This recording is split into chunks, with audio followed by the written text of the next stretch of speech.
团长，你好，我叫孔方，是孔元的哥哥。这是我的未婚妻向海英。我们认识吗？不认识。那你怎么知道我是团长？在这个院子里，通过您站的位置，我来判断，您就是团长。哼！二位，你们怎么知道我们团部的位置的？团长，您别紧张。我们俩真的是老师，不是特务。是啊，团长，听我向你解释一下。我是一名数学教授，多年来一直致力于研究数学和事件的关系。其实，找一个团部对于我来说是一道小学难度的数学题。哼！数学能算出我团部的所在地？全世界团部的相同位置参数一共有39个。那我们的参数对吗？你们团符合28个平均参数值，说明你们是一些会打仗的人。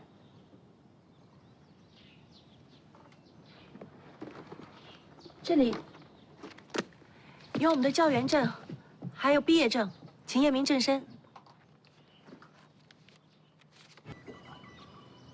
孔老师，您二位这次来是？配合你们，给你们提供信息，希望能救出孔元，救出兵工厂里的人。我们为什么要相信你们？还有你们的信息啊？你们看，1937年的时候，日本当局逮捕了孔方，并且把他驱逐出境。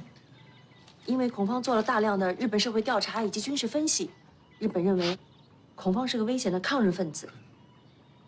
有的时候，敌人的话没错。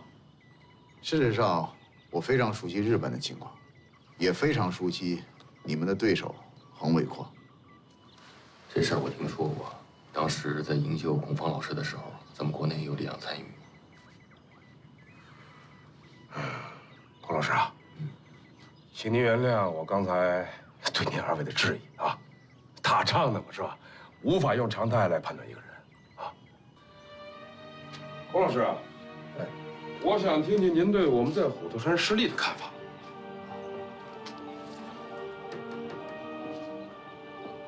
事实上，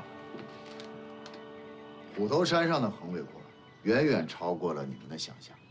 他突然袭击虎头山，用的是调虎离山之计。之前呢，他攻打太行，其实用的全是障眼法。他早就盯上了虎头山上的兵工厂。我们一直很隐蔽。1年前，你们就暴露了。1年前，你们开始袭击日本人控制的铁路运输线。我们那么是为了切断他们的运输供给，但是你们拿走了铁轨，如果是切断或者是破坏，炸毁即可。可是你们带走了铁轨，肯定是另有所图。按照战时的猜想，肯定是用作兵工厂的原料。猜想不一定能落实。任何猜想都可以落实。怎么落实？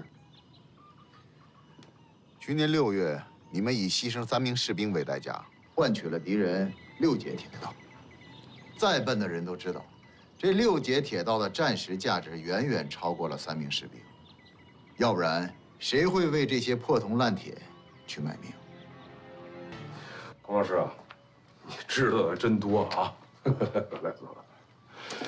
您的这些情报都是从哪儿得来的呀？报纸还有广播。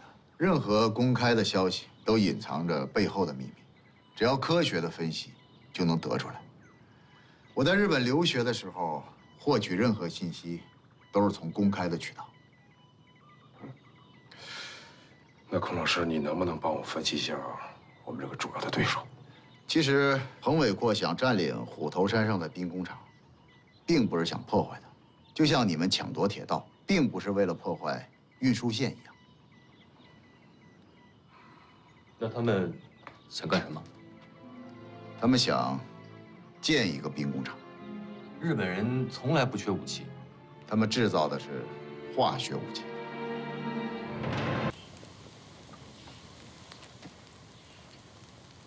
来来来，二位，再来一碗，再来一碗，吃饱了。多吃点，多吃点啊！谢谢。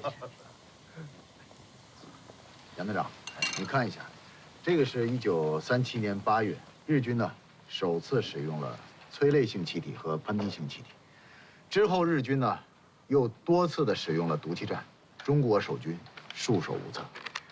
我们的战士不怕和敌人拼刺刀，就怕敌人使用这玩意儿。没错，这个是1938年武汉会战，日军肆无忌惮地使用了芥子气和路易斯气。这两种是什么气体啊？这两种是糜烂性气体。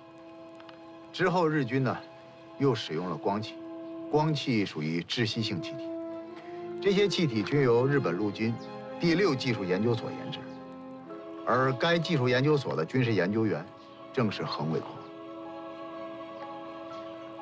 我和海因在早稻田大学留学的时候，听过他一堂关于古今兵法的讲座。一个日本人讲古今兵法，是啊，他讲的古今兵法是我听过的最精彩的讲座之一。他了解中国远远超过了大部分人。